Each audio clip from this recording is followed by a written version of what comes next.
Hello all, welcome back to my channel. ఈరోజు మన ఛానల్లో వంకాయతో వెరైటీగా కుక్ చేయబోతున్నాం.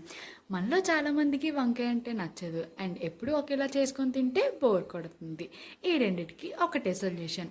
నేను చెప్పినట్టు కుక్ చేయండి, చాలా అంటే చాలా బాగుంటుంది. వంకాయ తినని వాళ్ళు కూడా ఎంతో ఇష్టంగా తింటారు. ఇంకా లేట్ చేయకుండా రెసిపీని స్టార్ట్ చేసేద్దామా మరి. నేను ఇక్కడ 3 వంకాయలకి 1 టమాటీ అండ్ 2 పచ్చిమిరపకాయలు తీసుకున్నాను. మీకు క్వాంటిటీ ఎక్కువ కావాలనుకుంటే 6 వంకాయలకి 2 టమాటీలు అండ్ 4 పచ్చిమిరపకాయలు తీసుకోండి. వాటికి ఇలా ఆయిల్ రాసి పక్కన పెట్టుకోండి. తర్వాత వంకాయల్ని స్టవ్ మీద పెట్టి కాల్చుకోవాలి. మీరు ఇలా అయినా కాల్చుకోవచ్చు లేదా డైరెక్ట్గా అయినా కాల్చుకోవచ్చు. బట్ ఎలా కాల్చుకున్నా సరే వంకాయల్ని ఎప్పుడూ సిమ్లో పెట్టే కాల్చాలి. అవి మాడిపోతే మాత్రం చేదు వస్తాయి. ఇలా ఒక సైడ్ కాలిన తర్వాత టర్న్ చేసుకొని అటువైపు కూడా ఇలానే కాలనివ్వాలి.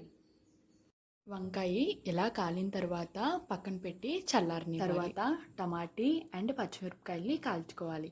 మనకి పచ్చిమిరపకాయలు వేగానే కాలిపోతాయి, బట్ టమాటీ అలా కాదు. టమాటీ పైన తొక్క కమిలిపోయినట్టు కనిపించే వరకు కాల్చుకోవాలి. టమాటీ ఇలా కాలిపోయిన తర్వాత చల్లారనివ్వాలి. తర్వాత 2 చిన్న ఉల్లిపాయలు అండ్ వెల్లుల్లిపాయని కాల్చుకోండి. వెల్లుల్లిపాయ మనం సగమే యూస్ చేస్తాం, సో కాబట్టి మీరు వెల్లుల్లిపాయని సగం కూడా కాల్చుకోవచ్చు. అవి ఇలా కాలిన తర్వాత కొంచెం సేపు పక్కన పెట్టి చల్లారనివ్వండి. మనం కాల్చినవన్నీ పూర్తిగా చల్లారిన తర్వాత ఇలా చిన్న చిన్న పీసెస్గా కట్ చేసుకోండి. ప్యాన్ పెట్టుకొని 2 టేబుల్ స్పూన్స్ ఆయిల్ వేసి అది బాగా హీట్ అయిన తర్వాత మనం ఇందాక కాల్చుకున్న ఉల్లిపాయ, సగం వెల్లుల్లిపాయ, పచ్చిమిరపకాయలు, 1 ఎండుమిరపకాయని వేసుకొని గోల్డెన్ బ్రౌన్ వచ్చిన వరకు వేగనివ్వండి. అవి కొంచెం వేగిన తర్వాత మనం ఇందాక కాల్చిపెట్టుకున్న టమాటీని చిన్న చిన్న పీసెస్గా కట్ చేసుకొని అవి కొంచెం మెత్తగా అయ్యే వరకు ఫ్రై చేసుకోండి. తర్వాత మనం ఇందాక కాల్చిపెట్టుకున్న వంకాయని వేసి ఇలా మెదుపుతూ కలుపుకోవాలి.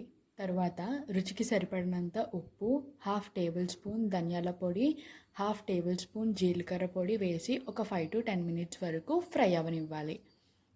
అంతే, ఎంతో టేస్టీగా ఉండే ఈ వంకాయ రెసిపీ రెడీ అయిపోయినట్టే. ఇలాంటి కుకింగ్ వీడియోస్ ఇంకా చూడాలి అనుకుంటే subscribe to my channel Vizag వంటకాలు.